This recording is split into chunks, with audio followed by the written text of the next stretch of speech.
বর্তমানে ওদের দুটো আইএসএফ এর চ্যানেল আছে, একটা আইএসএফ বাংলা, একটা জিআই নিউজ নাকি একটা নিউজ আছে, যারা প্রতিদিন হিন্দু মুসলমানের দাঙ্গা কিভাবে বাঁধে, কিভাবে তৃণমূল কংগ্রেসের কর্মীদের মিথ্যা কথা বলা যায়, কিভাবে মানুষ বিভ্রান্ত করা যায়, এই ধরনের এই দুটো চ্যানেল করে।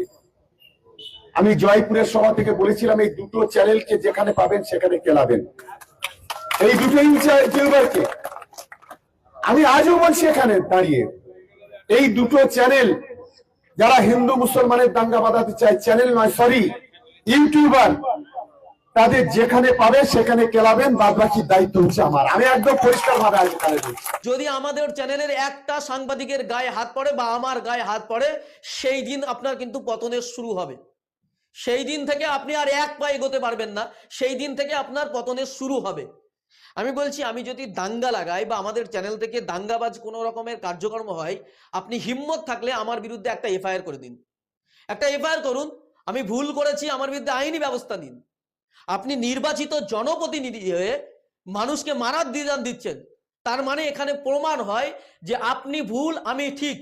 আমাদের চ্যানেল সঠিক কাজ করছে, আপনার ভুলগুলো চোখে আঙুল দিয়ে জনগণের সামনে তুলে ধরছে, সেজন্য আপনি ভয় পাচ্ছেন।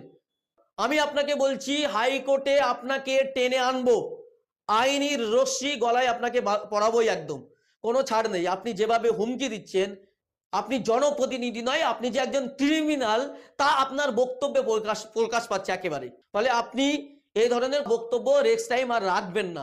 আপনি রিপোর্টারদের পেটাতে বলছেন, আমাদের মতো ইউটিউবারদেরকে মারার নিদান দিচ্ছেন, না জানি হয়তো আপনাকেই এই জনগণ নেপাল বাংলাদেশের মধ্যে কোনদিন পিটিয়ে দেবে, সেটা কিন্তু আপনি হয়তো ভেবে পাবেন না।